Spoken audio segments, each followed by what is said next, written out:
Call to order the May 8th meeting of the Conestoga Valley Board of School Directors. I'd like to welcome everyone in attendance, as well as those joining us online. And please join me to pledge the flag. I pledge allegiance to the flag of the United States of America and to the republic for which it stands, one nation, under God, indivisible, with liberty and justice for all.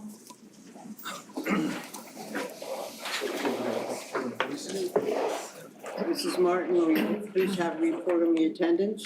9 school board members present tonight. Wonderful, we have a quorum.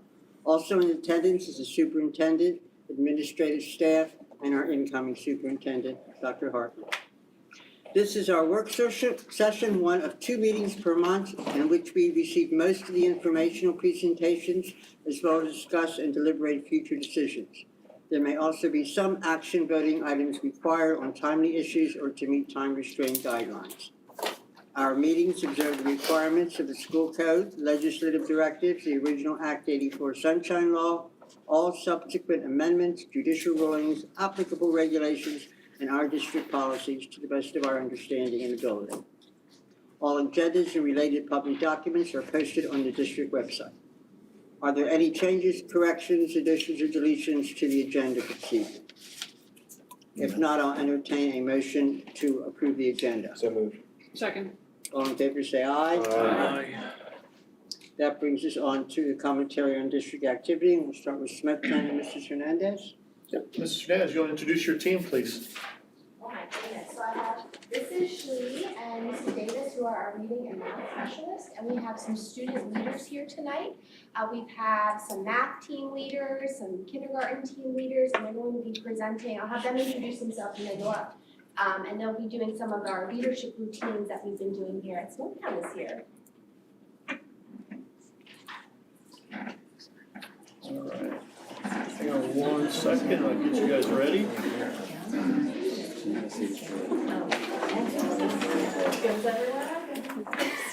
Sorry, we brought a small army. That's okay. All right, we'll squeeze over here. Yep.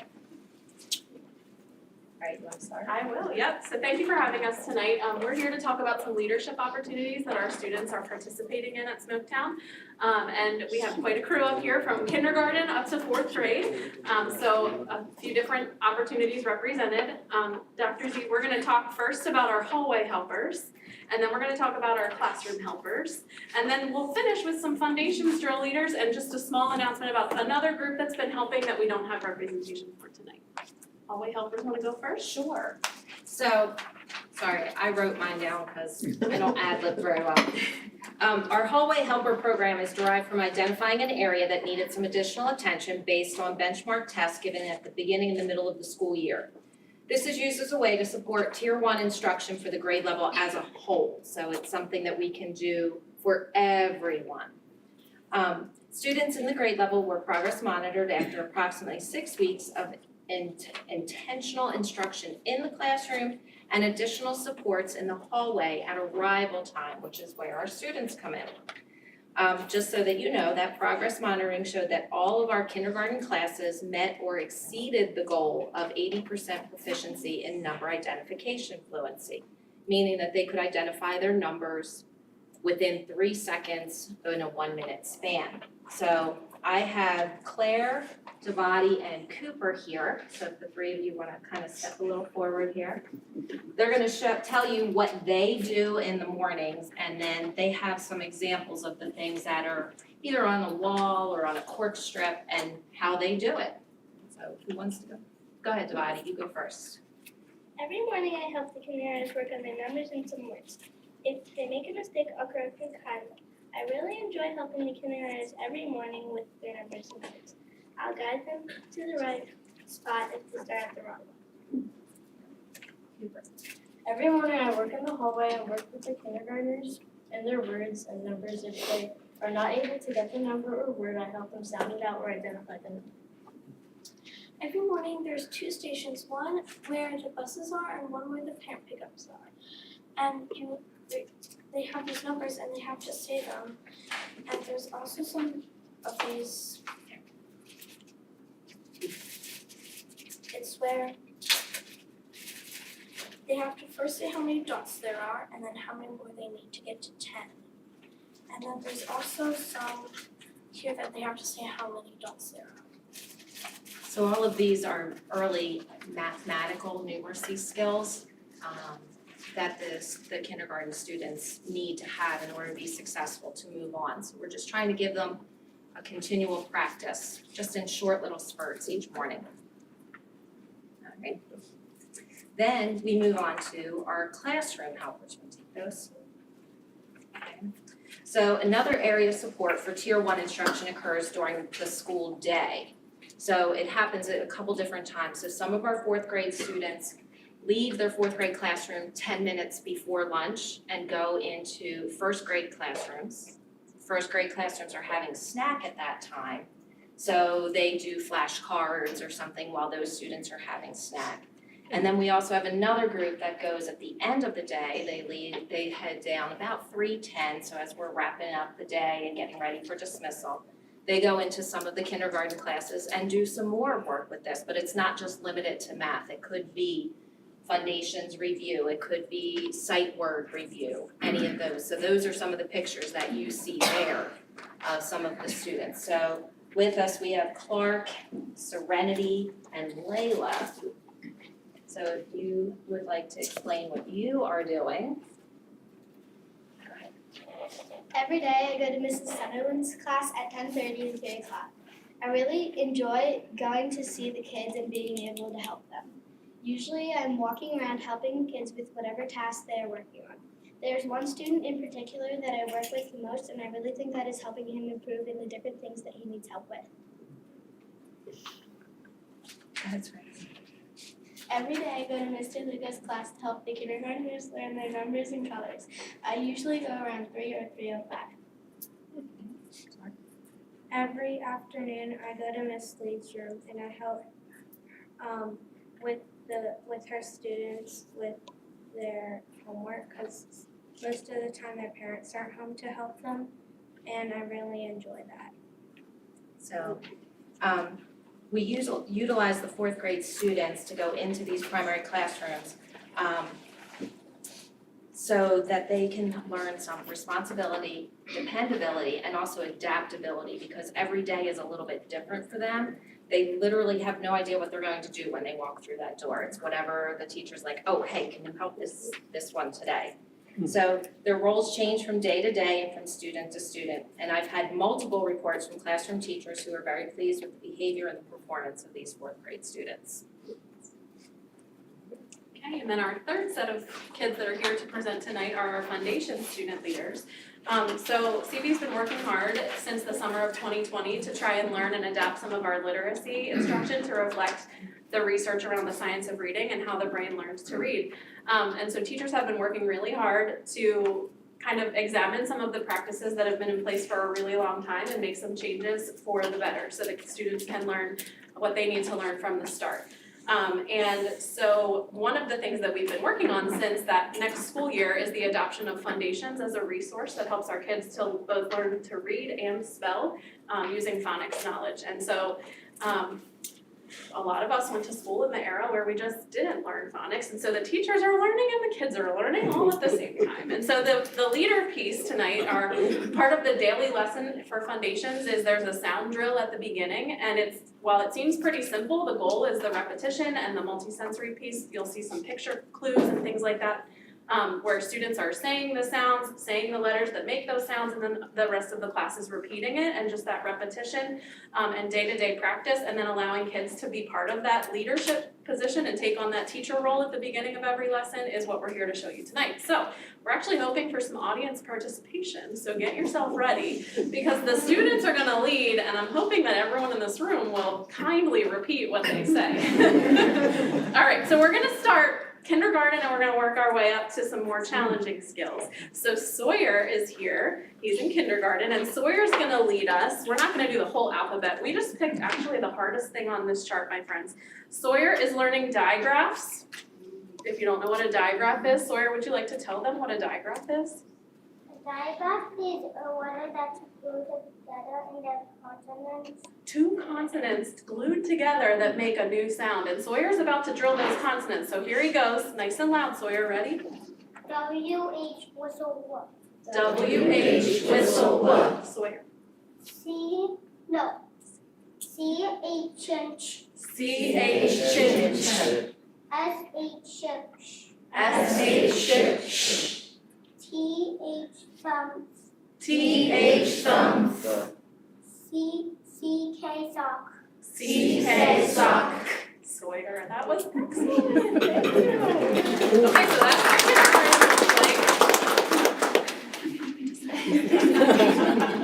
Okay, kindergarten and first grade and even second grade start with just this chart with the basic letters, the sounds, the keywords, the digraphs, and then the goal is to kind of peel away some of those supports later on. So the pictures kind of disappear and the kids are just expected to remember that CH says ch in most words. So there's lots of layers to this program, but Sawyer helped us to get started, and now Jade is gonna take over with some vowels, because really, reading the challenging English language is all about the vowels. So here she goes. Jade, you wanna come a little closer? All right, she's just gonna do a couple. Ready, Jade? A apple A. A apple A. E-N-E. E-N-N. I-H-A. I-H-A. O octopus A. O octopus A. U up up. U up. Jade, what are those vowels? What do they all have in common? Can you tell the group? They're all short vowels. They're all short vowels found in closed syllables, which is the first kind of syllable we learned about. Jade, you want to quickly do the vowel consonant E ones? All right, here we go. A safe A. A safe A. E-P-E. E-P-E. I pine I. I pine I. O home O. O home O. U mule U. U mule U. U rule U. U rule U. Very nice. So on this chart, so far we've learned two types of vowels, or two long vowels and short vowels, right? And two syllable types, closed and vowel consonant E. So much to learn here, friends. Seems simple, but it's not. Thank you, Jade. All right, two more friends, almost done. Willow, were you next? So another kind of vowel sound that Willow's gonna lead us through, she has her cards. So we have posters, we have cards, all kinds of things to keep it interesting, keep it different. Willow's gonna lead us using her cards, and Willow, tell everyone what you have.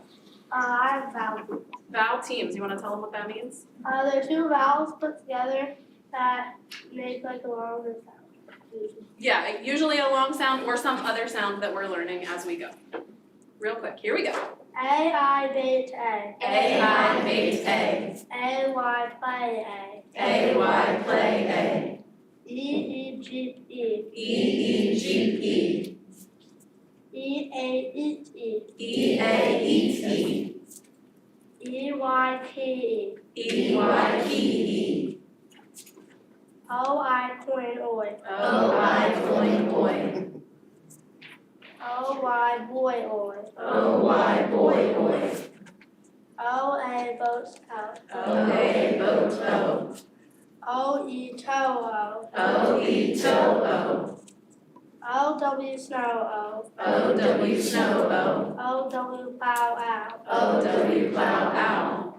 Why are there two for O-W? You wanna tell them? O-W makes two different sounds. Two different sounds, my friends. We learned it for reading, we learned it for spelling, all at the same time. Last but not least, we have Emerson here, also from second grade, and something I didn't know before I started teaching foundations. He's gonna tell us about the closed syllable exceptions. Are you ready?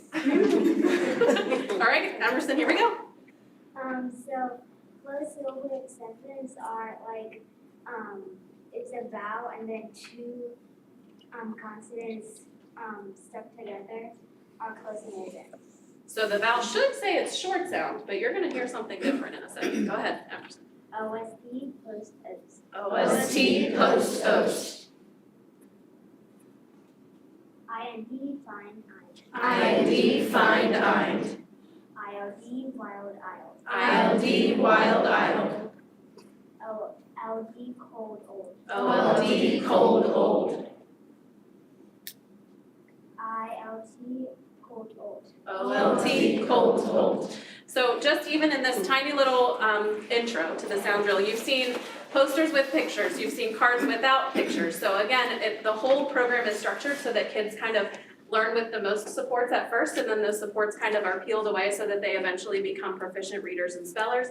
And when they see a word on a page, they can identify what syllable it is, they know how to read it, they know how to spell it, and they're accurate readers, which leads to being able to understand what you read. Frees up their brain to do that job. So that's what we're trying to work on at Smoketown, and our kids help us every single day, so we're very proud of them every single day.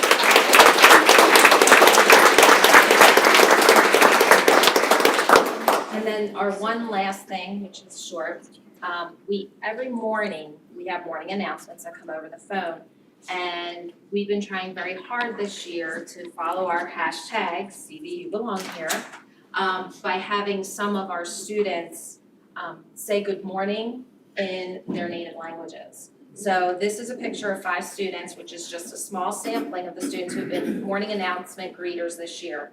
The morning announcements have returned to Smoketown, and while it's not the TV studio that we had in the past, there have been some students who have lent their voices to greet the entire school in their native languages or languages spoken by their families. This practice is a coveted role for many students, and the requests to say good morning to the school just keep coming in. We've had many languages represented, including Vietnamese, Arabic, Spanish, German, Haitian Creole, Moldovan, Hindi, and Amharic. I don't think I pronounced that correctly. We love celebrating the pride these students have in their cultures on a daily basis and appreciate them for being willing to take the risk of communicating with over 500 people over the loudspeaker. And generally they do it for the entire week, not just one day. And they will say it slow so that everybody can hear how to say it, and then they will say it in the normal speed that they would say it, which is usually much faster. So, and that's how we are trying to get some student leadership at Smoketown. Thank you Any for having us. questions? Thank you. I have one question. How many of you want to be teachers when you grow up? Okay. Take those names down. 12 to 14 years were hard. You guys did awesome. Yeah, well done, guys. Thank you. Very good.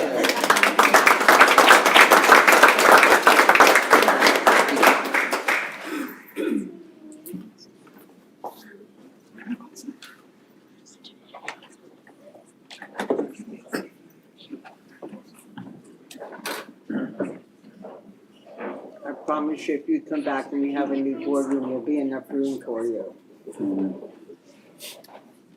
Superintendent's comments. Okay, you'll give them some time. What did I miss?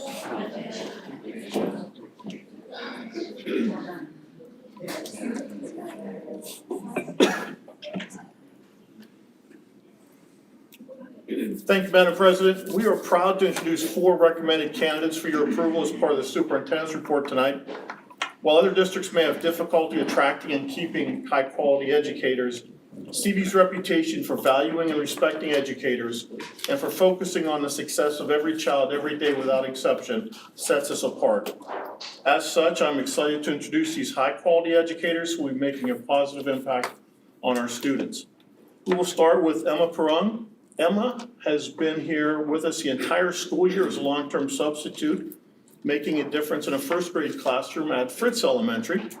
She earned her bachelor's degree in elementary education from Eastern Mennonite University and did a study abroad experience with James Madison University in Vienna, Austria.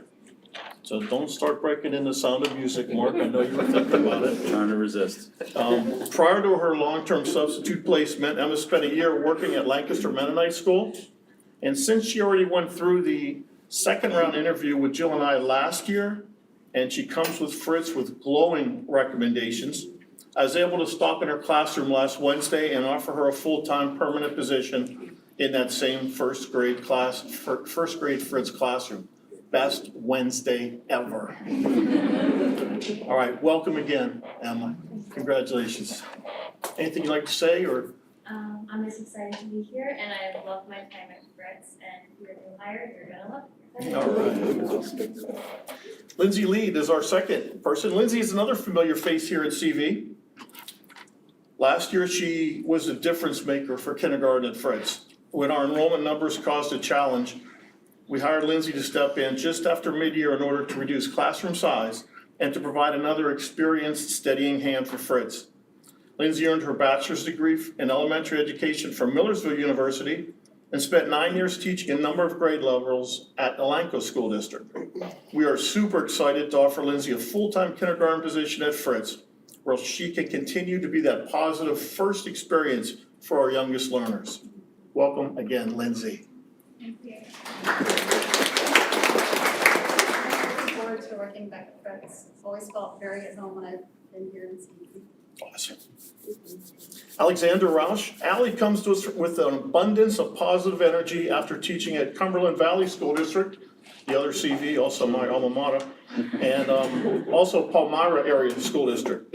She earned her bachelor's degree in elementary education with an art minor from Shippensburg University and her master's degree in curriculum instruction elementary education from Clarion University. A CV parent, Allie is excited to give back and join a faculty that has done such a great job with her own children. Katie Hernandez and her faculty and staff are more than ready to have Allie join the Smoketown team serving their 5th grade students. Welcome, Allie. Thank you. I'm so excited to continue, again, my educational journey here at CB where I live, and again, especially honored to be a part of Smoketown where my kids go. Thank you. Our last educator is another familiar face, Dr. Matt Fox. The district and the high school are excited to welcome Dr. Fox back to the high school. He earned his bachelor's degree in secondary ed science, his master's degree in leadership for teaching and learning, both from Millersville University, and his doctorate in education from Immaculata University. Following his stint at Penn Manor as a high school science teacher, Dr. Fox began his administrative career as assistant principal in our high school. In order to gain a more varied secondary experience, he worked as an administrator at Garden Spot Middle School before joining us now as the new CV High School principal. If this was a commercial, Matt, I would ask you, you've just been named the new CV High School principal. What are you gonna do now? Bring posters and signs that people can read off. What he really wanted to say. I didn't know you were gonna do that. I thought you meant like, what can I do to like make it a little better? I guess I'll go to Disney. There you go. I didn't hear the Super Bowl. For those of you that don't know, Matt is a season ticket holder right, for Disney World, and he goes there quite often. So it was a pleasure to welcome Dr. Fox back to lead our high school to a bright future.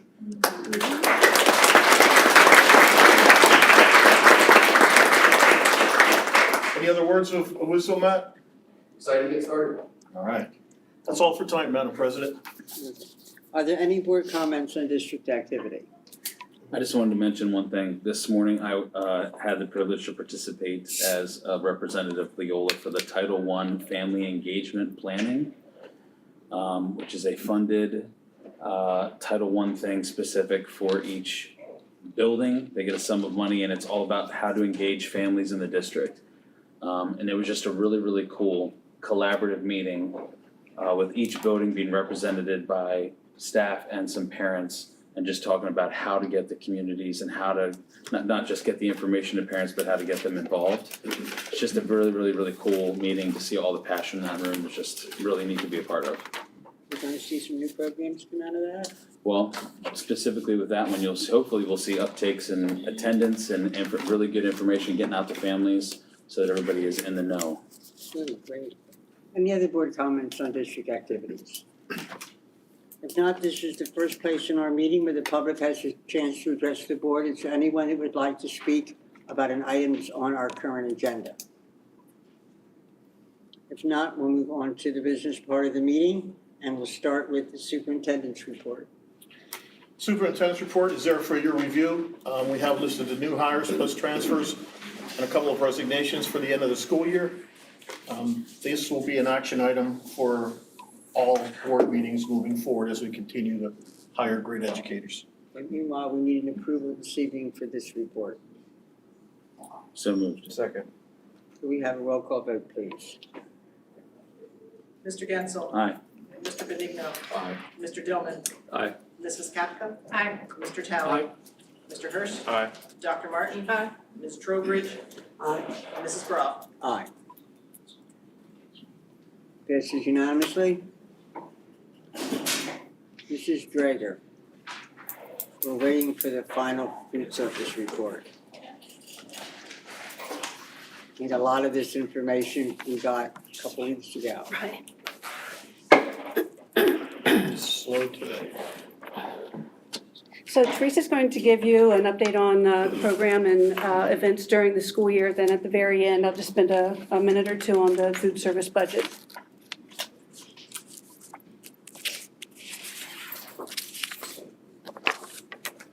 It's getting there.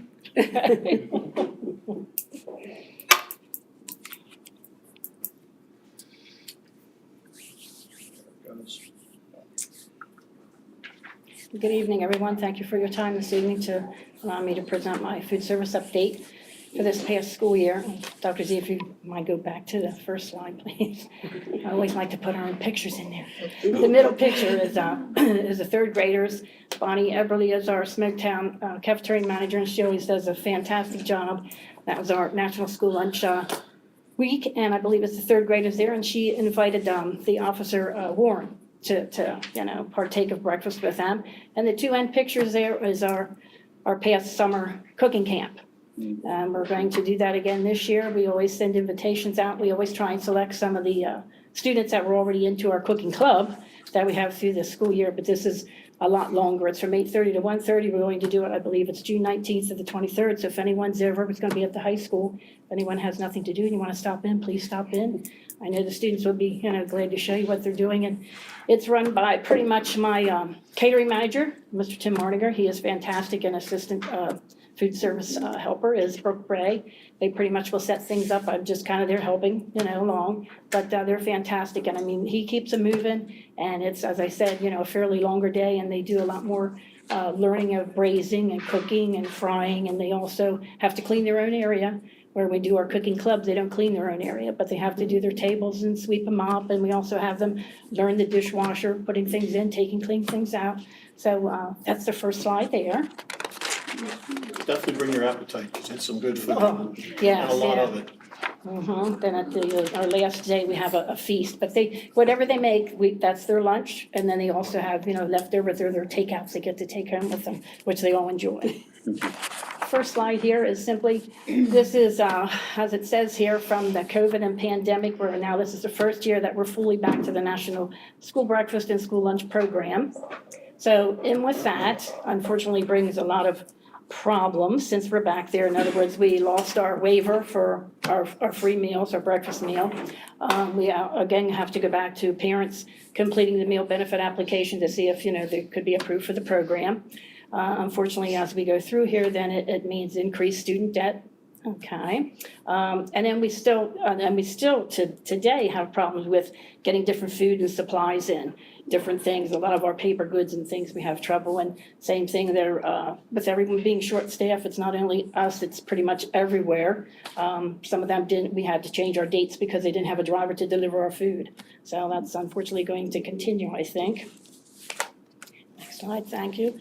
Is our annual served breakfast, and as you can see, I went back from 16th, 17th, and if you can just kind of look back and see where we were, way back, we had at one point in time, we were having problems with participation. So then we had stopped increasing the meals, and things really started to get better. And our problem was our paid lunches, but then we were just getting on a roll where our paid lunches were coming up, and then unfortunately COVID struck, and as you can see, things were starting to climb up. And in the 2021, for the 151,000, we were doing what they called the seamless summer option, and that was everyone free breakfast and lunch. And then from 21-22, 195,000, and we really jumped. Now, unfortunately, now that it's back to paid free and reduced, other than breakfast, there was the governor said as of October 1st, it was a free breakfast. So we had a few days in August and September. Unfortunately, it was paid free and reduced. But then after that, it was free breakfast, but it is paid free and reduced for lunch. So that's where we're at right now. It was 158. Now, this was at the end of April. We're kind of climbing up there. I just printed it off today. We're 165,624. So with the very few days, I don't think we're going to quite make 195. That was all free, but we're getting back up there for our breakfast.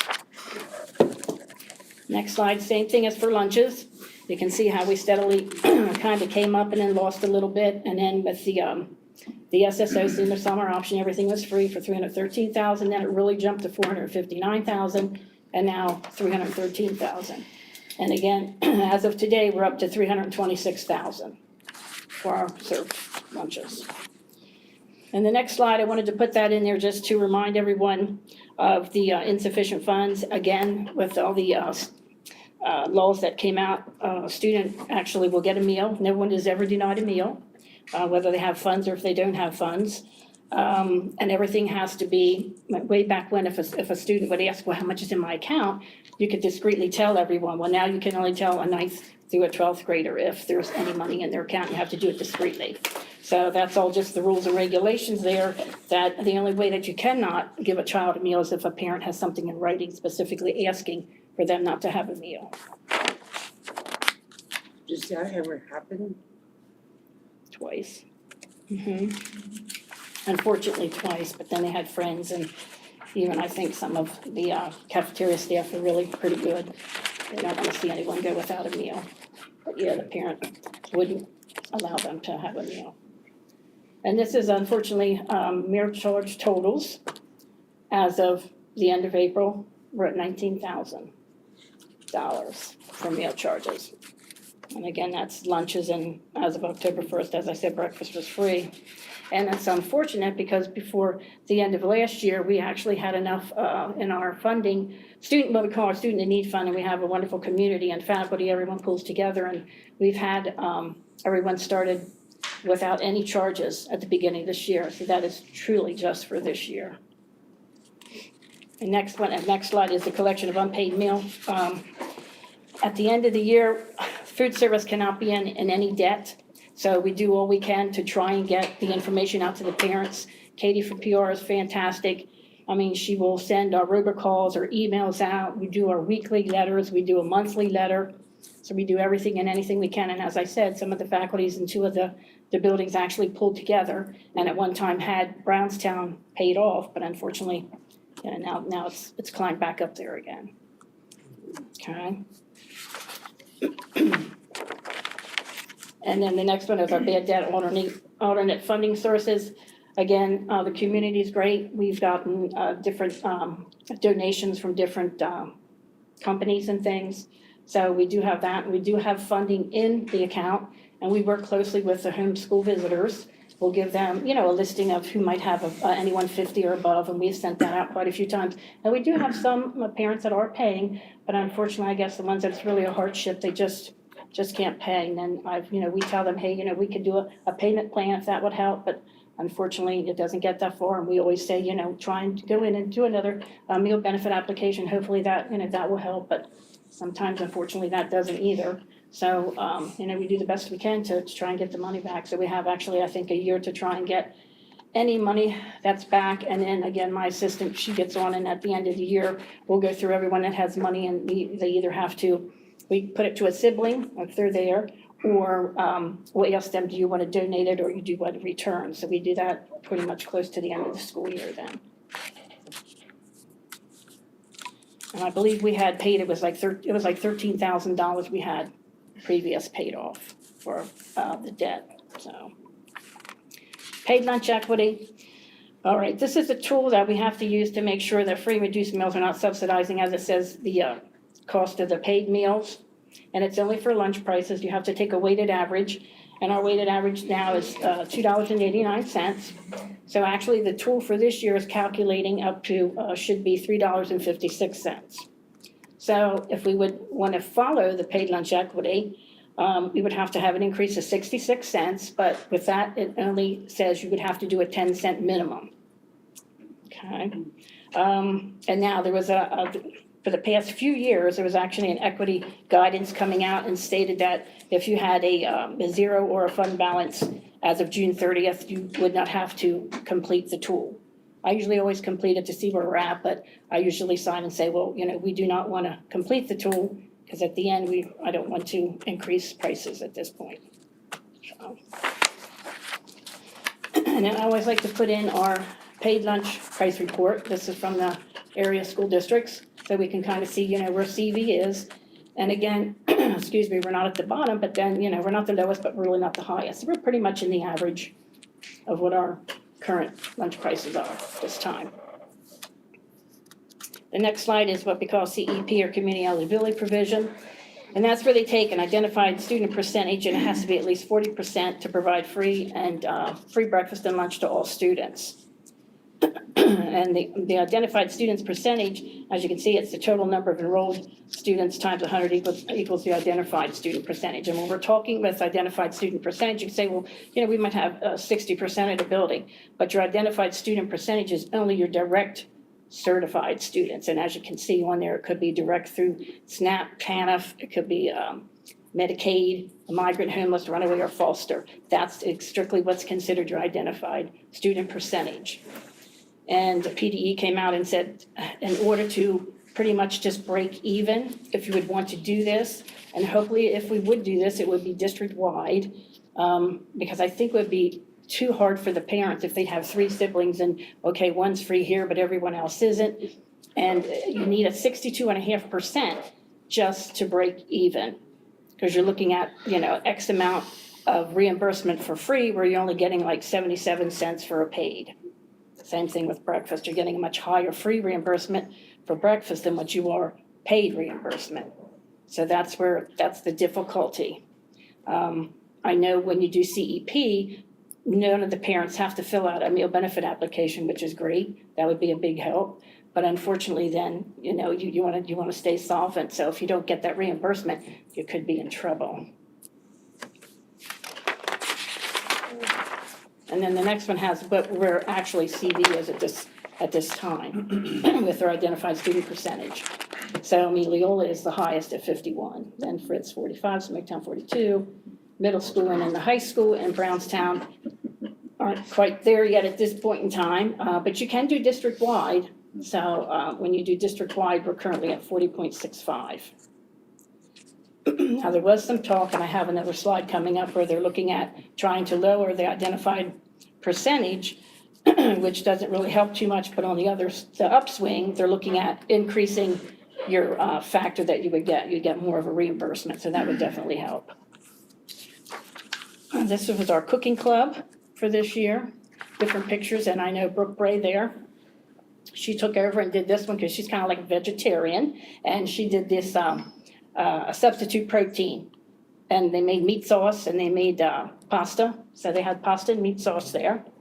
Yeah, it's a pasta vegetable protein meat sauce is what it was. It's like a soy product. It wasn't bad. I'm not too good, but it was good.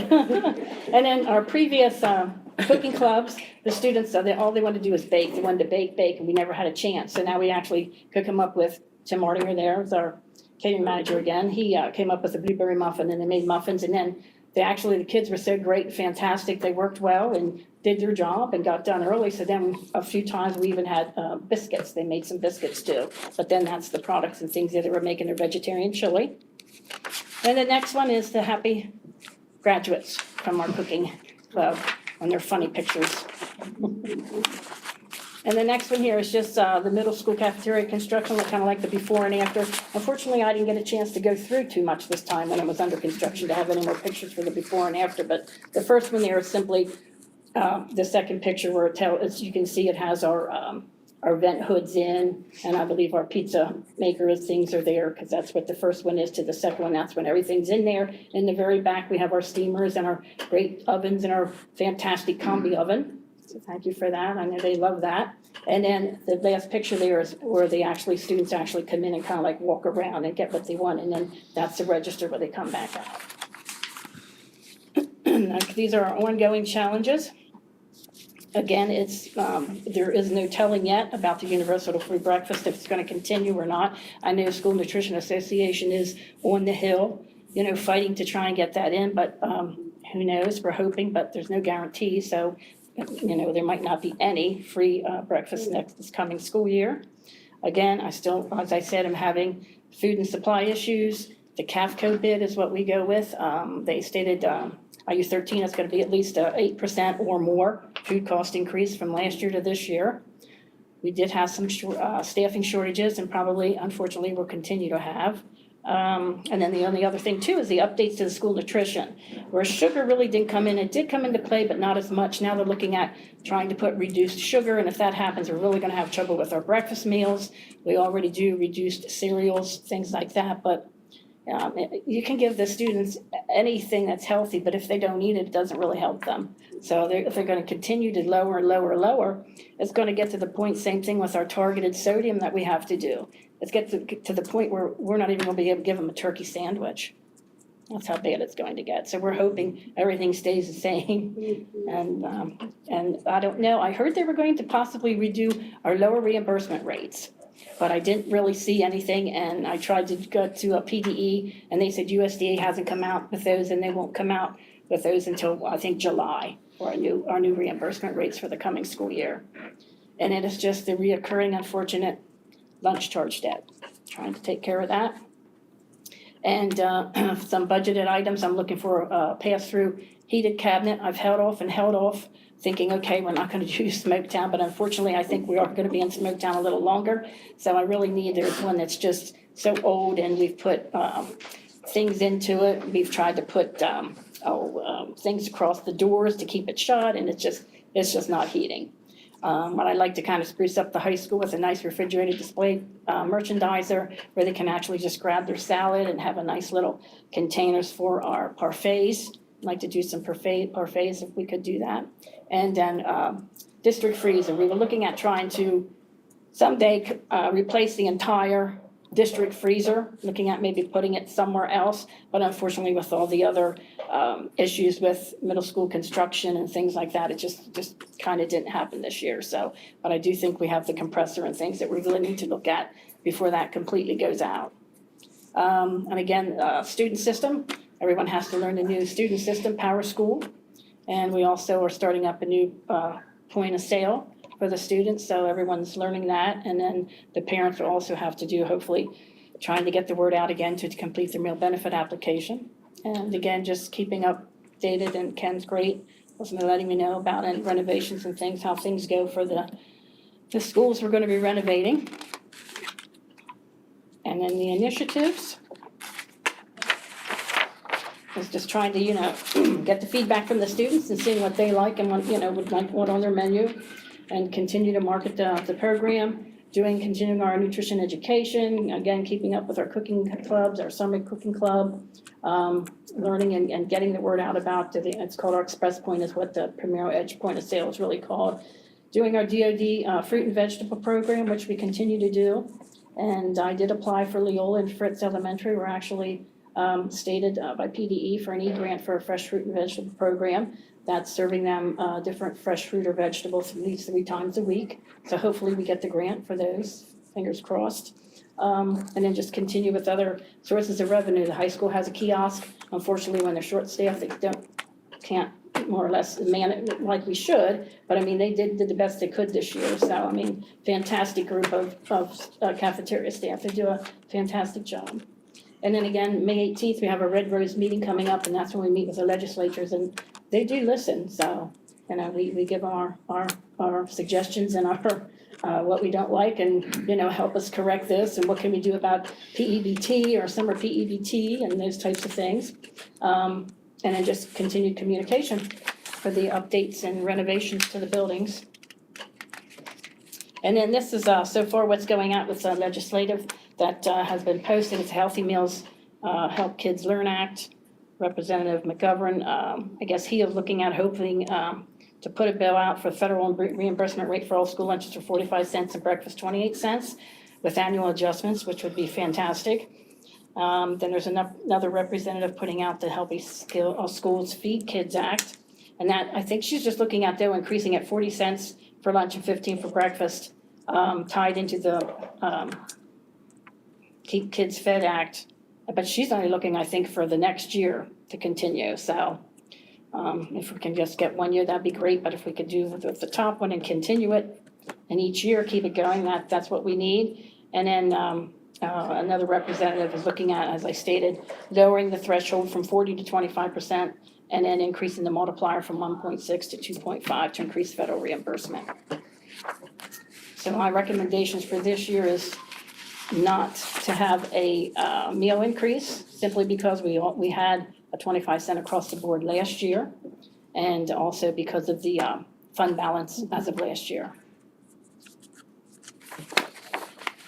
So, you know, working with me, when you're looking at budget, you're always looking for trends and any odd variations. And you can see, looking at the revenues for 21-22, we had over $3 million of revenue, and that's primarily from subsidy from the National School Lunch and Breakfast Program.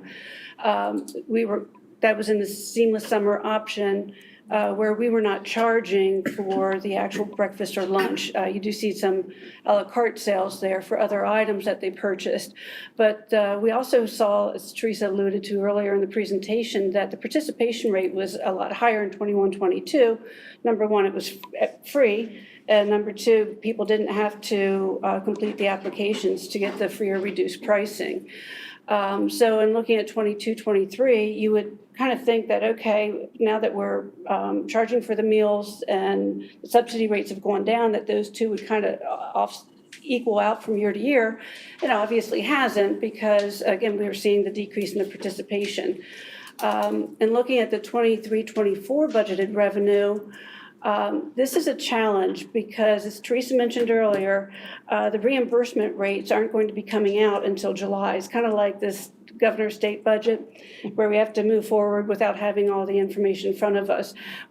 And this typically wasn't a problem before COVID, because you knew that there was going to be usually a 5 or 8 cent increase in the reimbursement rates. Well, the reimbursement rates for 22-23 were extremely high, really bumped up there. So what we did and checking with, Teresa checked with some other school districts too, for 23-24's budget, we just kind of took it back to where the rate should have been had we had normal increases. And again, expecting probably a level amount of participation. The expenses are fairly consistent. Again, we're factoring in any of the increases in food costs. So we're budgeting this year, again, the big outlier is the reimbursement rates. We're budgeting about a $200,000 loss, which would give us a $1.7 million fund balance at the end of the year. You have what the projections are for the rest of this year. Yeah. How far is that off of the budget? With revenue, it's off because of the reimbursement rates, but the expenditures really aren't that far off in comparison. Any questions? Mrs. Faber, thank you for having a good year in our cafeteria. We appreciate your work. Thank you so And much. Adele, you want to stick around for the rest of the I'm going to stick around, yep. You're stuck with me. Thank you very much. Good job, Teresa. Thank you.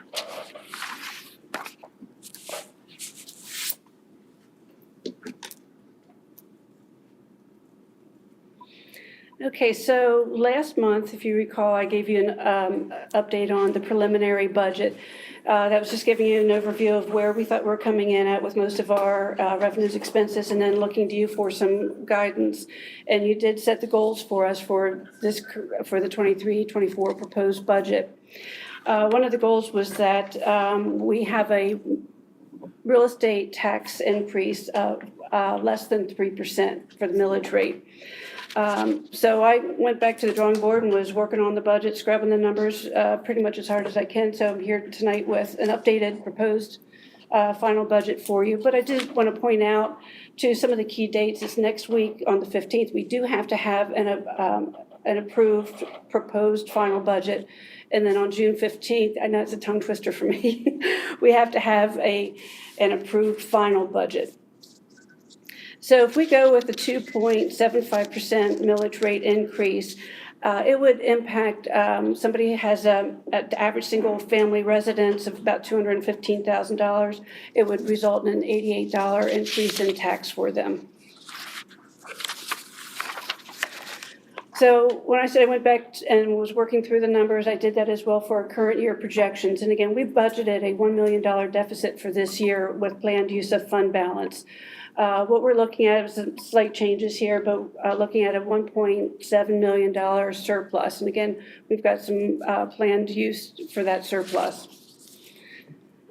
So here's the reconciliation, as I will call it, going from what your revenues were last month at the preliminary budget to what we're proposing this evening. And I had mentioned to you, if you recall, that the preliminary budget did not include any of the ESSER revenue or ESSER expenditures at the time. And that's okay because the grant revenues always have to equal the expenditure. So it wasn't going to really affect our bottom line. But what we had to do, Jill, Sarah, Don, Ken, myself, and Dr. Z, sit down and look at what we had planned to spend out of ESSER this year. And if it, and some of these construction projects too, like the HVAC renovations and some of that other recommissioning of the air conditioning or HVAC, some of that is actually going to be moved into next year's budget. So it is not included as a revenue or expense in this year, in the current year projections, but we moved some of those large items, and you'll see that later into the 23-24 budget. And that's ESSER funds. ESSER funds, yes, yes. So the revenues also include the $1.4 million millage rate increase at 2.75%. And we had some other adjustments to our access grant revenue and another state grant, PCCD grant. And with our expenditures, again, we're showing the change in the ESSER expenditures. We had some staffing adjustments too that are included here. We have not had a conclusion yet on the compensation study. So and speaking with PSBA before, we had kind of a ballpark number. They just kind of said on average what other school districts our size and with our number of support and administration staff, what that number might be. So we factored that into this budget, but it's still not complete. We're hoping to get a report from them in the very near future. So all that to say, we're looking at just under a $2 million deficit. And the planned use of fund balance, if you recall, we had a large surplus at the end of the 21-22 fiscal year. We moved some money into fund balance to cover some personnel costs, which was definitely needed. So we're going to be using that this year, using $150,000 of our HSA fund balance reserve. And then to account for the increase in the millage rate because of the construction, we're using $756,000 of our bond refinancing debt obligation fund balance. So that gives us, at the end of the day, a $280,000 deficit, and we can just let that run through the unassigned fund balance. Yes, and the main. I just want to say thanks in the middle of this, because as a numbers person, when you're looking at a $94 million budget and you're off by $280,000, that's phenomenal. So the way you've broken everything down, I just want to say thank you in the middle. Thank you, I appreciate that. It does give me indigestion a lot of times working through some of these numbers. I was going to say this later, but maybe we can just kind of jump ahead and talk about it now. One of the next slides is what's in staffing. And we have it's a large ask this year, we know that, but we have needed some of these additional positions. The dynamics have changed, the needs have changed, and we are very keenly aware that we have to maintain that. And using fund balance that's good, and we have a healthy fund balance, but you don't want to use it on recurring expenses all the time. So I'm just going to say we're very keenly aware that we need to sustain the current staffing and be very wise about how we use our fund balance reserves. What's our fund balance percentage right now? And total, including the unassigned and all the committed, 18% of expenditures. But the unassigned. The unassigned, we're going to be playing with that a little bit here. As I'm stay below 8%? Yeah, I'm going to have to drop it down below 8%. Yeah, we'll have a resolution in June that adjusts that, and then we'll come back again in October, I think it is, after we have final audit numbers. So in the maintenance budget, Ken reviewed this with you back in December, so I just kind of reiterated what he has in, but I wanted to point out that there's some money, $550,000 for Brownstown recoating of the roof area that was not part of the renovations 2 years ago, and the Leola roof area and stadium fencing, we're gonna move that and take it out of the capital reserve fund. We have over 3.5 million in capital reserve, so we can absorb that out of there. We did cut real gym painting out of the budget. That was a $60,000 line item. We can revisit that again in next year. Yeah, here's the ESSER budget. Again, some of these larger dollar items you can see were originally planned to have all or part of it spent out of the current year, so now we're just moving it over to next year. The last item, various software professional development curriculum of $950,000. That's all that Don and Sarah and Jill have been speaking to you about with some of the upcoming initiatives. And I talked about the staffing budget. Oh, okay. And then the last slide is a summary of our fund balance, commitments, reserves, and unassigned as of June 30th of 2024. So if you have any other goals for me, I can scrub the numbers a little more this week, or if you're okay with this, then we come back next week and ask for approval of the proposed final budget.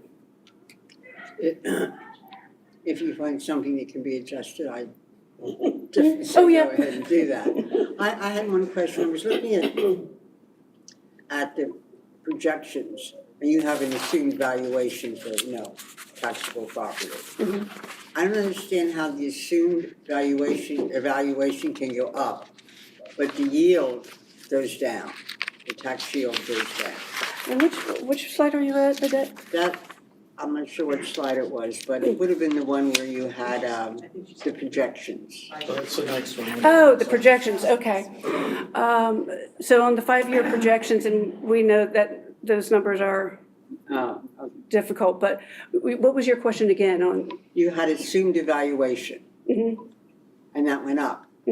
But then for the yield off of those properties, it went down.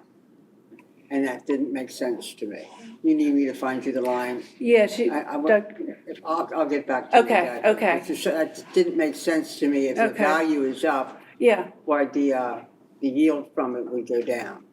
Yeah, I tied those. I just made a note on that, but I didn't mark down the line numbers. Okay. So I'll do that. Yeah, I'll look at that too. And see if I had a formula set up incorrectly or something, but. And then too, we're talking about the 5-year projections. Included there too are the current year projections and last year's actual, if you want to dig down into all the detail with the revenues and expenditures.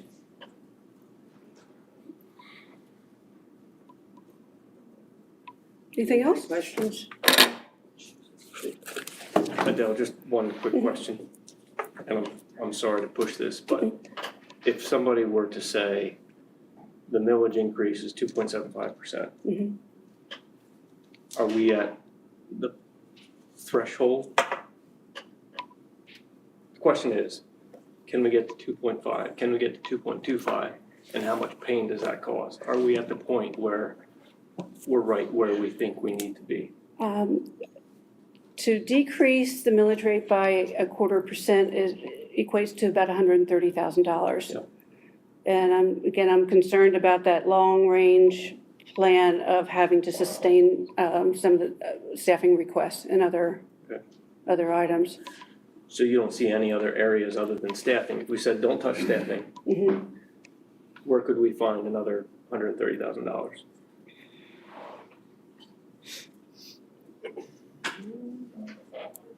I don't know, because I've gone through it pretty solidly. I mean, I've reviewed every category, transportation, tuitions. Tuition's a difficult area to budget too, because sometimes there could be a student that is placed at some school or residential educational facility that we don't necessarily know about right away. And then we get large tuition invoices. Sarah and I look at placements of the special education students at the IU13. Are our projections in line? It was has a family maybe moved out that had several students that are in a program, or families moving in. So we try to look at all of that. Honestly, I've gone through everything. And it's not to say that something else can't come to light in the next, I would know, just like us to next be month. comfortable to say that we looked under every rock, right? Mhm. Try to keep that increase as low as possible. yeah. Oh, no, I've gone through all the numbers. Because again, when I see that, yes, we're budgeting a $2 million deficit, but we have planned use of fund balance, that fund balance isn't always going to be there if we keep having a $2 million deficit.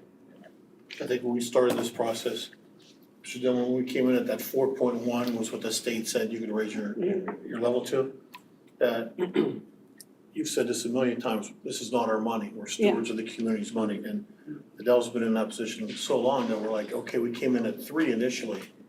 And the board said, you gotta come below 2. So we didn't come in at 2.9 or, like, we went down to 2.75 and scrubbed to get down to 2.75. But I think a key point that people sometimes don't realize is that what we don't have now, we have to make up. So, while we have no taxes and use fund balance, well, then you gotta raise it and then raise it to catch up. So that's always difficult. And the soapbox, again, being underfunded by the state, the fair funding formula. Give me an extra $8 million a year that you owe me, state, and then we can start talking about not raising taxes. But again, we need to push the state to move faster on the fair funding formula and make it equitable for all districts, not just the hold harmless ones. Please don't hold your breath, you've been I know. banging this drum for as long as I've been on the board. Mm-hmm. And usually they talk about it most right around this time of year for some reason. And again, at the end of the legislative season, which is a 2-year cycle, when you get to those last 2 months, inevitably somebody proposes a property tax decrease from the state because they know there isn't time to get it passed through. There's a lot of talk about it. Yeah. But eventually, it's going to overflow because people can't continue to have a cumulative tax increase year after year after year. I went back to my taxes and found I bought my house twice now. Oh, boy. I only live in one house, but I paid for it twice. Yeah. That's not sustainable for anybody. No. And Brad, to your point, to your question, the frustrating area too is, again, we have a governor that's putting a lot of money into education. That's what he has in his proposed budget. But we don't know what that number is really going to be. He's proposing putting $565 million into the formula. And as much as I would love to have put in $565 million, I knew that wasn't realistic. So, and that, I actually went down to $450 million to run through the formula to see what that pushes out for us. And that was, we could end up getting more money, but we don't know. So you don't want to be too optimistic. You don't want to be too conservative. I try to say being realistically conservative. I appreciate where you've gotten us. Well, thank you. I enjoyed it. Yeah, I do have one quick Yes. question. From last year's projections to this year's budget, the tuition, you have from 31,000 to 63, so it's like doubled. Can you tell me why? It was line 17. Yeah, line 17. Okay, that was, From the 2022-2023 proposed, it was 31,000. And then this year proposed budget's Okay. 63,000, it's doubled. okay, so, I would have to go back and look at that for. Just curious if that some projection is way off or something. Yeah, I mean, what goes into that number is like mainstreaming tuition. If we have special education students in a classroom here, but then they're mainstreamed out into the general education classes. Right. So we can bill for some of that time. Okay, I was just curious why. It's in the back of my, I can difference. probably find it here very quickly for you once I look at my, the detailed whatever. spreadsheets. Yeah. Whatever, just curious, thank you. get back to us next week with Yeah, that? oh, yeah, yeah. That'd be fine. Okay, cool. Very fine. The only thing that could make this worse is now, the one thing they do want to change in Harrisburg is change the day of the primary. Our budget, you may not realize, is based on our due date for the budget is based on when the primary comes. Yeah. In presidential years, that's earlier. And they want to move it another month earlier. That would move our budget deadline a month earlier. You may as well do the budget for, 3 years ahead. Yeah. That's one of the unintended consequences when a legislator wants to pass one law, isn't aware of the fact that it's affecting our budget calendar. Right. Because when they change this, it tightened it up. We used to start doing budget work in January. Yeah. Now we start in September. Right, exactly. Before we even know how many kids we have or what classes they want to take. Yeah. I mean, it's just a 9-month process. Yeah, I don't know how we build a budget when we're half blind, but your department has always come through for us. We try. Find what we needed. Thank you. Sure. Any other questions? If not, you Okay, can go immerse yourself in your numbers. I will. I'll have an answer for it. I just feel like it's on the tip of my tongue. I just need to look for it. And when you see it, we'll hear this big Yeah, probably. Mr. Peters, we're ready for the change order explanation. You had a construction meeting before the board meeting. Was it fun? Always. Oh, there, look at that. Jinx. Wonderful. All right, we have 3 change orders tonight for the 2 buildings. Doesn't matter which one you pull up, I guess. Whichever one you want to You can you want to do the GCO3 there. This is the one for Smoketown. There are 2 structural pieces in this one. The first is shoring, so there's a lot of shoring to hold up existing structure, existing walls to get our new walls, our new structure in. This was actually 3 locations in the backup in your packet. We were able to reduce it down to 2 locations and reduce the cost. This wasn't shown on the structural drawings, but was necessary to do the actual renovation work of the existing structure or of the existing building. So that was 2 locations and not 3. And then the other one is we had to remove a beam that was in the way of the new structure that was going in. We weren't sure exactly where that beam was located and it wasn't clearly noted on the drawings to be removed as a result. So a few things that were unclear on the structural drawings resulted in this change order for Smoketown.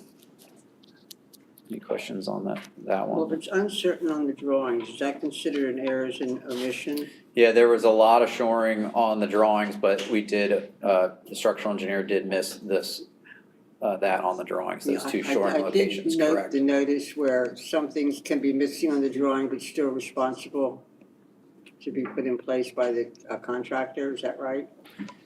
Sometimes they're able to infer that something should be done. Because it's done one place, it should be done. Correct, somewhere. yeah, but since the shoring is such a major thing and engineered separately, we tried to show every single location, and these 2 weren't shown. So yeah, that was omitted from their drawings.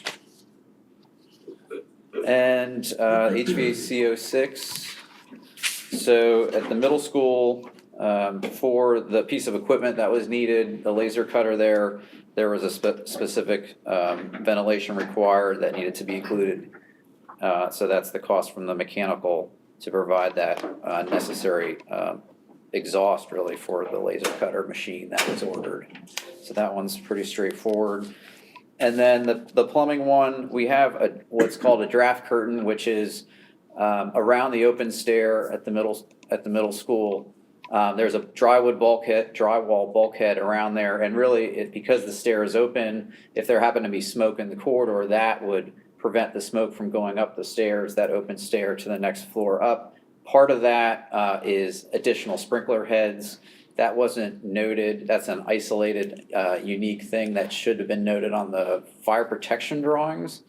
The fire protection drawings are by others, and there's a number of notes that can be on the drawings. It's contracted separately. This specifically is an isolated code requirement for a draft curtain to have basically double the amount of sprinkler heads and piping on the ground and first floor in those areas. So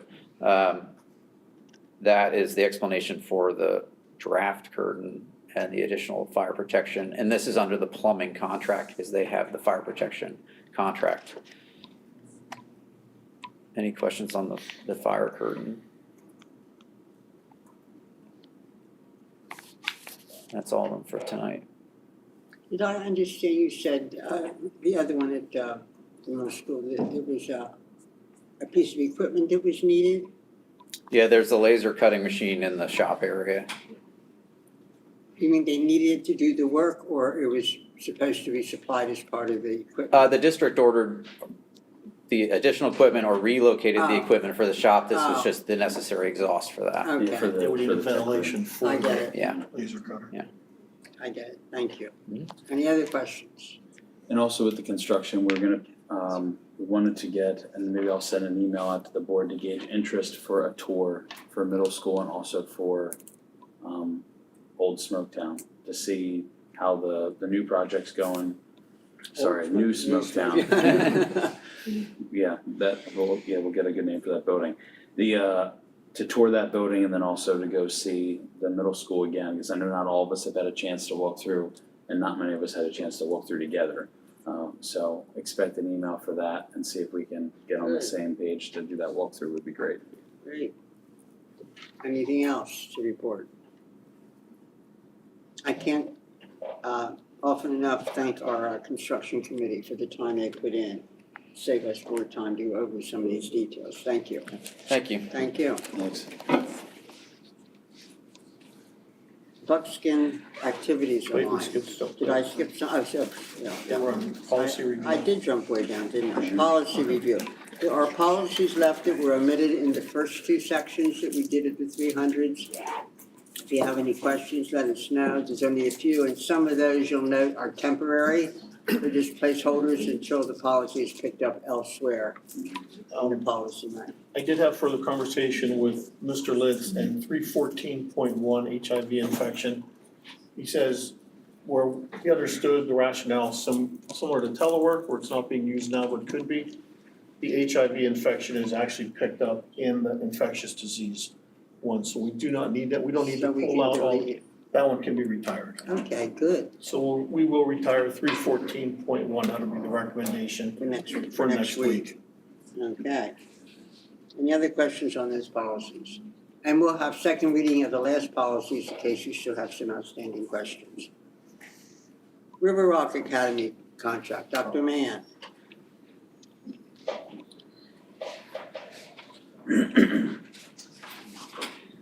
Good evening, everyone. We've been using River Rock for a number of years for our AEDY program, and they've been very good partners with us. And over the past year and a half, we've noticed that we've been running up against our allotment of 4. And the way those assignments work is a placement in AEDY program is a 45-day placement, and it's evaluated every 45 days to see if the child is progressing and where they are in their programming and whether they're going to come back or not. But as a result of the number of students that we've had for expulsions and looking at other programming outside of River Rock, we're running up against having difficulty finding placements. River Rock generally has a waiting list because of contracts with districts like ours. We're able to purchase 2 additional slots, which I am recommending that we do for next year. We have 4, and the way that works is that 45, depending on where the child is in their programming, is when they will come off that, and so when that place becomes available. So for example, over this past year, we've not had the ability to use River Rock additionally since November because of a placement, so it's just been tight. So I am recommending that, again, that's part of that additional cost, but I think it's like I said, it's been a good partnership with us. It's not a place and forget type of thing. We're there, our assistant principals are working there with their organization and monitoring and supporting the students as they can, and then we work on transition them back. Unfortunately, looking at our expulsion rate, There's no reason to seriously believe that's going to go down. And if I'm correct, if we don't use them, we can sell them to another school? Well, we can. Now, part of that is, and in fact, earlier this year, I had called other districts, that type of thing, said, are you planning on using them? And no one was willing to give them up. You just don't know. I think looking forward, this is going to become a dire circumstance. Because if River Rock is full, Yeah. where else are you going to go? I mean, they have done such an excellent job for us. Yeah, and as a school district, we've been doing more even locally here with our RISE program and so forth, so to take some of that pressure off of there. And the staff that we have in our local program, it's not a full AEY program, but it's helping addressing the needs of students that isn't putting much more pressure on a River Rock or, those type of placements. So it's not going to get any easier, for sure. Any questions or comments? Dr. Mann, with these reserved slots, do we still go on the waiting list or we have these slots on demand? No, these are ours on demand. Okay. These are ours on demand. And what age students are they? These are for secondary, so typically middle school, upper middle school, up through high school.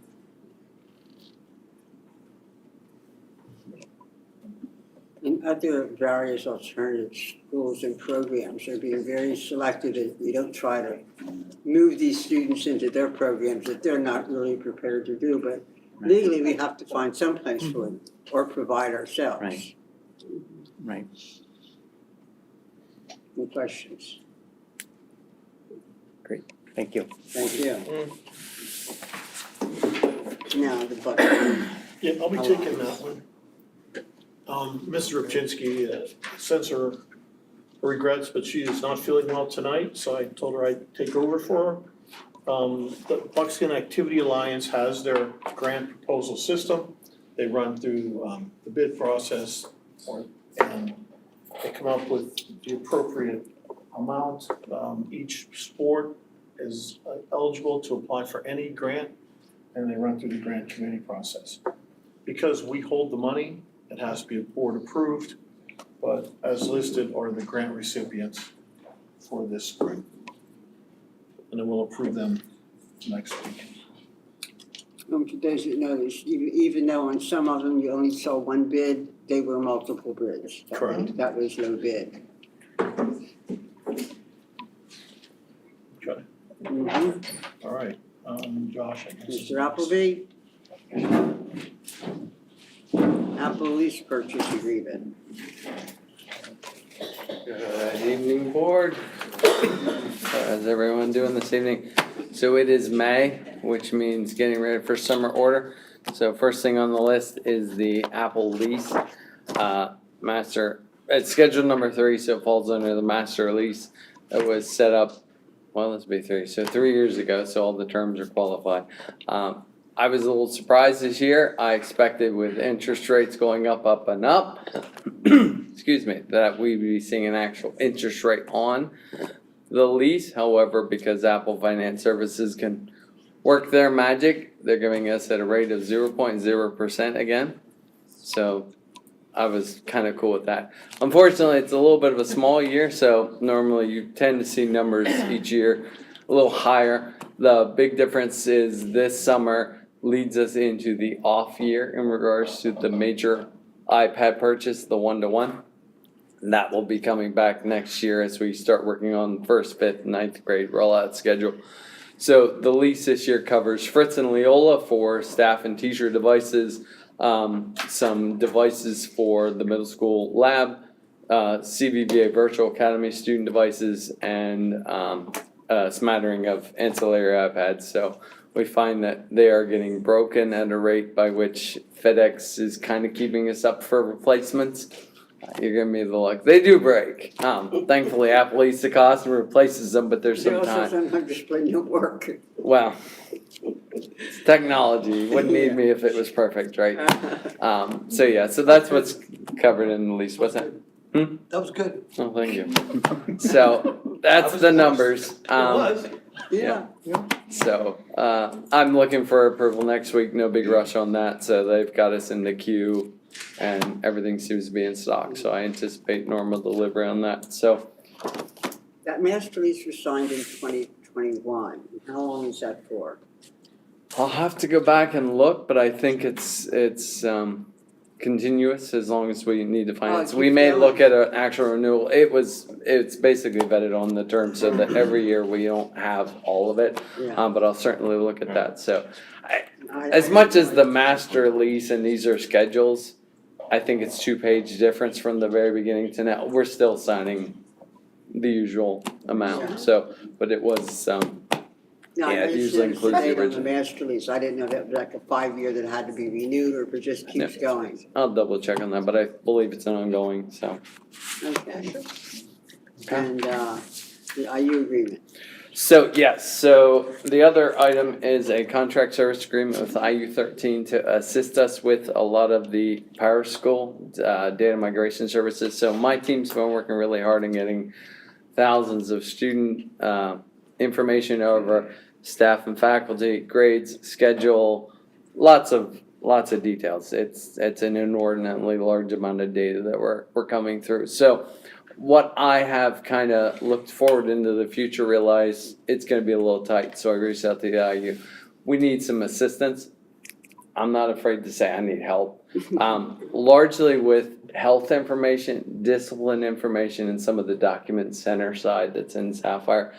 Those are not as easy as run a report, get this giant file, clean it up, upload it. There's a lot more to it.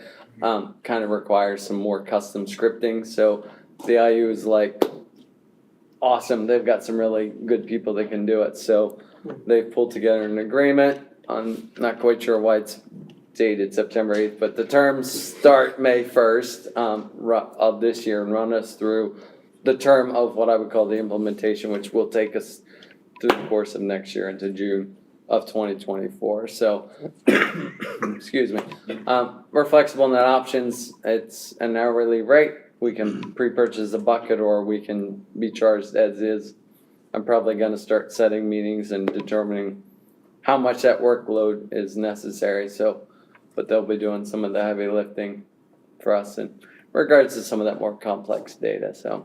And you need this approved this evening. I would like it approved this evening so I can get that started. You know, a week doesn't seem like a lot, but Yeah. it would be kind of nice to have it scheduled for meetings next week, Okay, so. I'll take a motion to approve the Item 13 agreement. So moved. Second. Roll call, please. Mr. Benigno? Aye. Mr. Dillman? Aye. Mrs. Kapka? Aye. Mr. Talley? Aye. Mr. Hurst? Aye. Dr. Martin? Aye. Ms. Trowbridge? Aye. Mr. Gensel? Aye. Mrs. Groff? Aye. Okay, thank you. Small minutes there. If you want to, if you want to. That's up to you. You put them in heavy hitters for support now, right? And the next piece is similar to what I will be asking for, which is an approved action tonight for the unified behavior system, which is going to go along with Power School. So it's a subscription that is now, it's integrated into Power School, and it goes along with our PBIS, our positive behavior systems that we're developing in all of our classrooms across the district. So for the past 3 months, we've met as school teams and district level teams, and we were trying to figure out how are we going to manage the data that we're now collecting through positive behavior support. And so that then begs the question, how does Power School do that? So the way that we're going to fall on this is we're going to have a stepped entry into this. So the secondary is ready for this. The elementary is not ready for this at this point, but they will be. We're going to do some pilot classrooms in the elementary to get them slowly on board with tracking behavior in a way that they can do within the classroom instead of sending Post-its to the office. So the secondary level is ready for this step. So there's a major difference between being able to use a unified classroom model in which it's basically 2 clicks, and that's the term that people use in terms of just getting onto your app, which looks a lot like what what's that app they use now, Jill? Dojo, thank you guys. Class Dojo. It looks a lot like Class Dojo, but they call it Class Dojo on steroids. So then that adds in the entire aspect of the positive behavior support. So like I said, secondary's ready for that. They're gonna be able to log their major discipline pieces, their minor discipline pieces, but also to be able to log all the positive pieces, which are not part of what the standard Power School has to offer. So when you're looking at what's gonna look different next year between the secondary and the elementary, the secondary is gonna have each teacher's gonna have their own app. They're gonna be able to log in directly by 2 clicks, and then it'll go into the SIS system, and it will go also into any PIMS reporting that have to do with certain types of disciplines. So it changes the amount of time considerably in terms of tracking behavior and making changes. So what the elementary is going to do, like I said, they're doing a stepped-in model. They're going to be developing Google Docs, and they're going to be getting into the rotation of learning how to monitor behavior and then do those quick checks, but sending that data to a single person in the main office who will have a Google sheet and be tracking manually all of that information. So what we're proposing right now is just using Unified School for secondary next year, and as elementary is able to make those changes, then we will have the entire district doing unified behavior at the end of next school year. I have a question. Yes. So can you help me understand why elementary is not ready to use this? Like, give me some detail. It's a layered challenge. I think there's a variety of different things that are happening in elementary. The curriculums that are being rolled out are something that they have to learn. Moving from how elementary currently is tracking behavior to how we're going to be asking them to track behavior is a big step. Okay. And so that is going to require more time with them to be able to adjust that way of working. And I think the district level team and the elementary administration and the elementary group felt very, very strongly that asking that was too much of an ask this year. Gotcha. So we're ready to just do a couple pilot classrooms in the elementary school. So those pilot classrooms will be ready to do that. And then the other teachers will be able to see how it works and be able to watch that in action. And then when things maybe slow down on the curriculum side in elementary, then we'll push in the behavioral pieces here for the tracking. Do you have those pilot elementary classrooms identified? Not yet. Okay. Can I ask you, when they're entering data, does it change their behavior that they enter? What does that cause to happen? Does that child's behavior intervention plan change? Yes. So it's not a behavior, Immediately? each child does not have a behavior intervention plan. There's tiered levels I know I'm a little behind the times, but they have some sort of. Yes. So in effect, what we're asking for is for behavior change to happen. So when you have data, when you have information to be able to see where behavior is occurring, what's happening with each student, and then adding in those pieces of support, either a tier 1, tier 2, or tier 3, you'll be able to track that in a much, much quicker and robust way that you'll be able to see the change happening in real time. So if this is happening at the secondary level. Yep. Does that mean there's somebody who gets that data and notifies all the teachers that student has as to what's being changed? Yes, so we have. Yep, so it's part of the entire unified school, so that data is able to be collected and then shared within that team. So we have an MTSS team that's developed, and so when we're starting to look at that umbrella of all those services, that data is part of what everyone is reviewing consistently. Who's that person? And so Michelle Pletcher is our MTSS coordinator at the high school, and she's our district level coordinator of our PBIS between the middle school and the high school. And she's the one that will get the data and get information. She's going to be right there at the top with that support. Thank you. I just wondered how it became, a real program after you're sitting there with all the staff and who's who decides? Yeah, and that's the trick to really making this work well, is Is that to not just sometimes- collect it, but now use it. Does that sometimes bump up against their IEP? Yep. Which might slow it down a little bit. It- If you have to. It's just have it in a approved. different, it's just a different tier that you're working within. Oh, okay. And I like that the sooner you start adjusting to the student, the better off everyone is, especially with so many of them in the classroom. Brad has a question. That's all right, I'll wait. Did he cough? Where's your bell? I didn't hear it. I was trying to be polite, I died. So I see there are 6 hours of virtual training. Is that enough? So is it enough to make sure that the people that are using it are trained thoroughly so that they will indeed use it and use it effectively? Yes, so the way that we have our PBIS teaming working right now is that we have a top-down train the trainer piece working, so we have, Power School is also assisting us in setting this up, so his team doesn't have to set it up for us, we're gonna use Clever and we're going to be doing it ourselves, and that's why he's happy with me.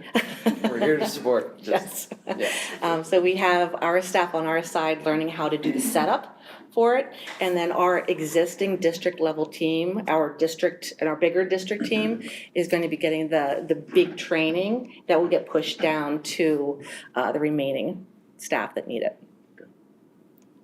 So the guided deployment is just for this first subscription, so then you're saying that at 24 it'll just be the subscription and probably that training Training remote might again, hang out, yes. since it's just 6 hours to be balanced Yep. between anybody who needs it. Yeah, so the deployment will be done, so that's where we're linking it, and I don't want to use tech terms, I'm gonna It's a mess up. shell that ultimately will Linking sit it. on the Power School sys and all of that information. They add an extra data table and make it do all this fun singing and dancing that it does. But yeah, as far as the training and everything, there's already a comprehensive schedule of Power School for the core element this summer. This will be in addition to that, so it'll be a lot, but it's gonna be very well guided and designed so that when they get to this, it'll be for this, feeding off of what they've already gone through additional training, so. Gotcha. The shift to Power School is not like learning one language and a whole nother language. Right. A lot of the data points are similar, and Power School is more intuitive of what you need to find. It's easier to find the Power I think I School. remember when we saw the interface and that was all very impressive, so it's a Yep. necessary shift for sure. Any other questions? No, ma'am. I'm sorry. Thank you, both. Okay. This is approval. Oh, that's right, I'm sorry. Now that we all understand it, so I have a motion to approve the subscription to Power School. Motion to approve the subscription to Power School. Second. Roll call vote, please. Mr. Dillman. Aye. Mrs. Capta. Aye. Mr. Talley. Aye. Mr. Hurst. Aye. Dr. Martin. Aye. Ms. Trowbridge. Aye. Mr. Gensel. Aye. Mr. Benigno. Aye. Mrs. Groff. Aye. Thank you. Mr. Johnson. We have some bids to approve and some, I'm not sure what we're going to do with. Good evening. The first one is a review of the bids we received for the IFAS or stucco refinishing. So this would be the continuation of what we started last summer. And this will continue down the outside of the two classroom wings. So the horseshoe side and then the Whitmer side. And also take care of some of the high areas that are around the gymnasium. We had started that again last summer because we were having some issues in the one area. The other areas we're doing, it again, it's just to kind of continue, get everything to the same level. It'll take care of the south side of the real gym, and then there's a small portion on the western side facing the parking lot. So, good pricing from Paramount. They did the work last time. They're also local to the district, so they have the least amount of travel time and overhead comparison to the other two. So they're good with their numbers. They knew what they were getting into with as far as what the project was. So And this is for approval next week. That's correct. Okay. Then you have some roofing projects. I do. We have a few different roofing projects, so, some work here at the high school. There's areas that are, still restorable. I had actually looked at the potential, we might have to replace the one, but we did cores. They also took samples out and did tensile strength testing, so we can actually restore those areas, so that saves us money. So ideally, we had a mild winter, so that helps as well. Harsh winters are also hard on a roof, so especially flat roofs. So we had three different bids. We had one for Brownstown for the areas that were basically coming out of warranty this year. 2 areas at Leola. Those would be EPDM roofs that were put on in 2010. Would be over the auditorium, and there's behind the front of the building, there's a small section of odd roof that's back in there, back from when the building was added on to years ago. Not the easiest places to get to, because everything's gotta be up and over another roof to get to that one area. The auditorium's not bad, they can get to that from the ground. So some of that, there's a difficulty in their working environment there for them, so that those pricing came in a little higher, but we had good numbers on both.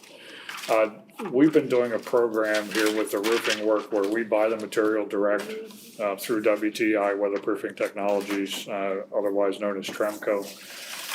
And it saves us the overhead and markup that a contractor usually adds to that. We get a discounted rate, and then we're not paying sales tax on it. So there's benefits to it. And I've bid them both ways in the past, just to show that proof that this is the way to go as far as purchasing the materials.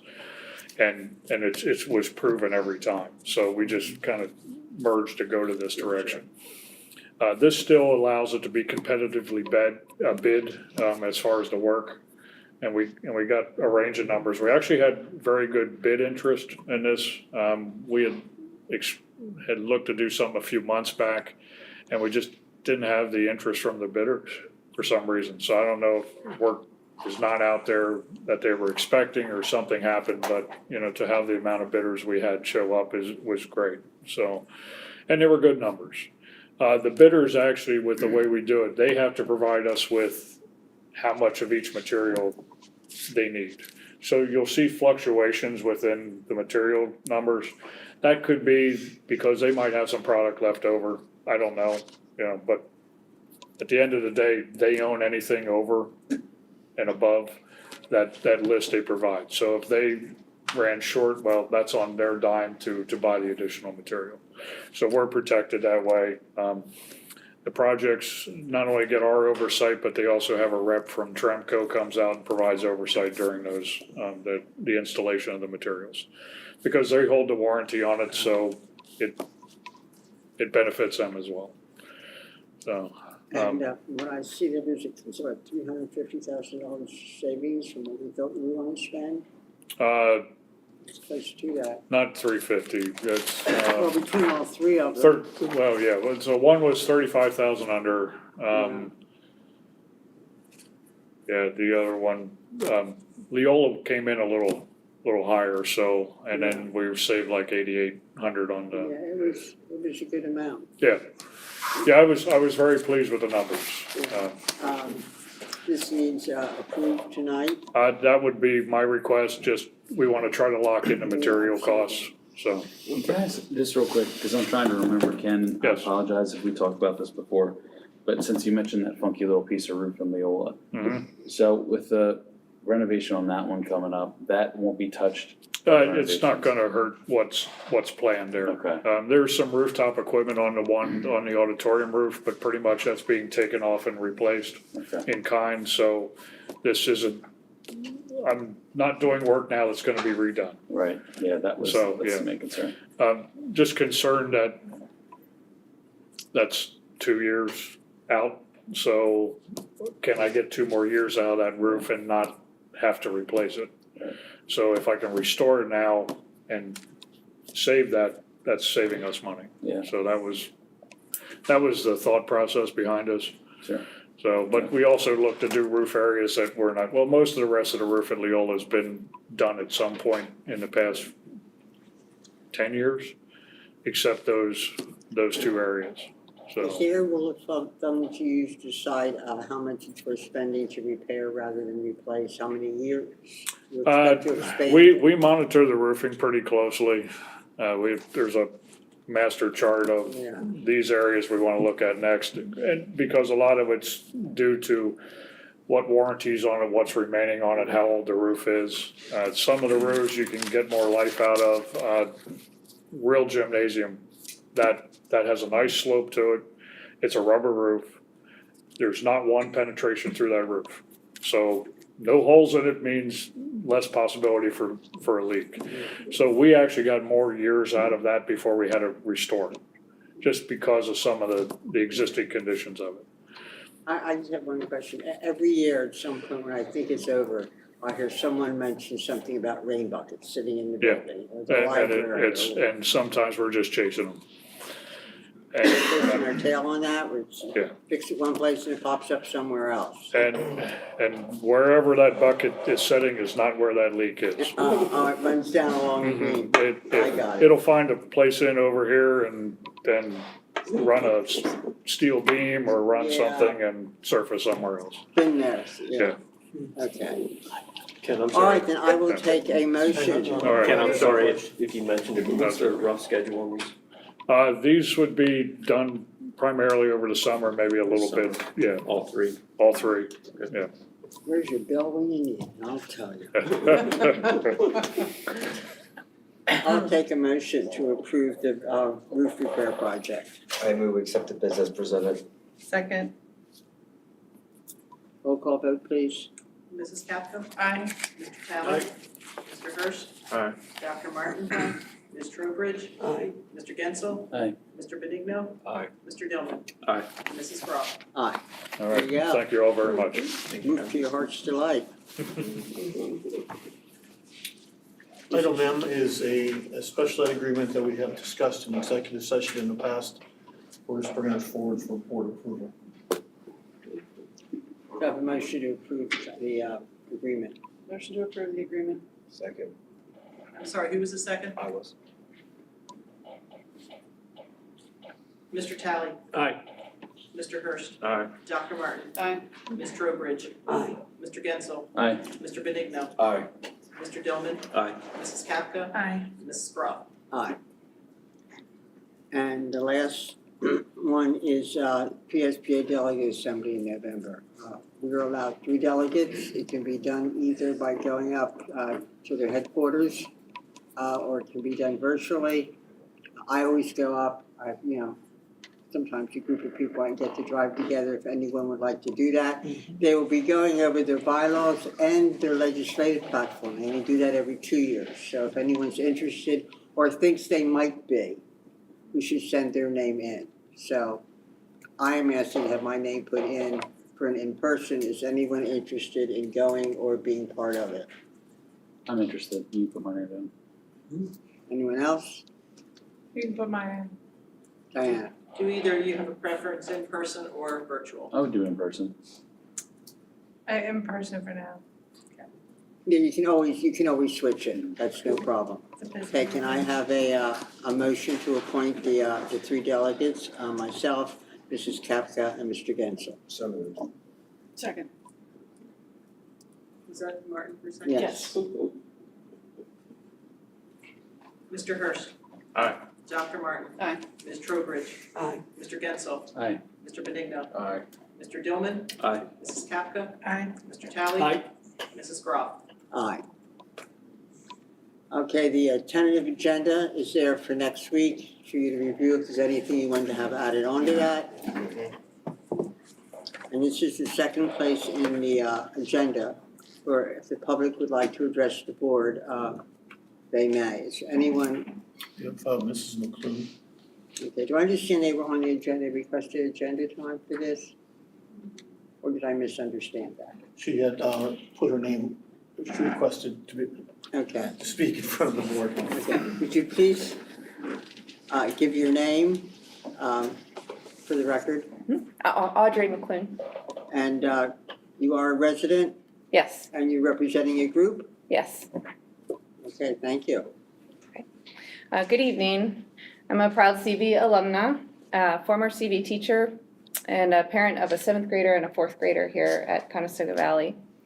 I'm speaking tonight as the voice of many concerned parents from Smoketown Elementary School, particularly parents of students in 4th grade. As you may or may not be aware, extreme misconduct, disrespect, and open defiance persists among some students in this group. Parents began meeting with administrators early in the year to express concerns, and since March, parents have been regularly volunteering in 4th grade classrooms to help curtail disruptions to the educational process and maintain a safe environment. After several of us have spent significant time in the classrooms, our concerns have deepened.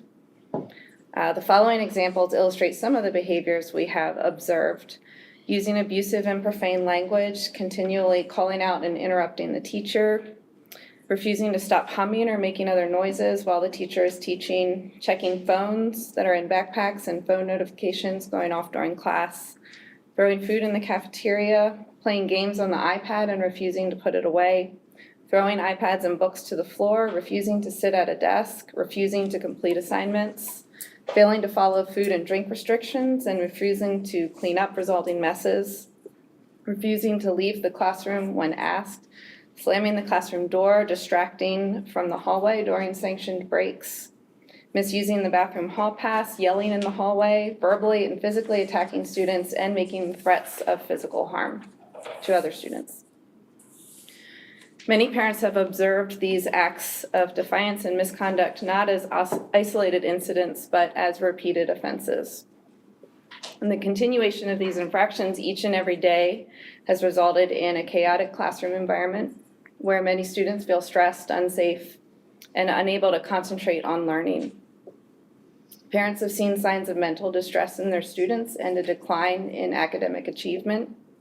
In some cases, leading parents to pull their students out to attend school virtually and to seek extra resources like tutoring and therapy. Furthermore, we've observed that teachers and support staff are facing overwhelming and unfair demands on their profession.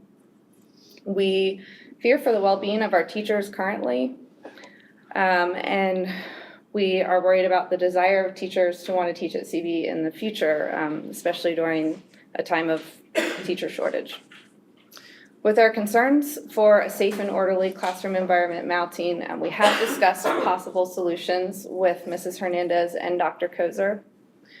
I believe I saw some of these proposals in the budget, which I was happy to see here tonight.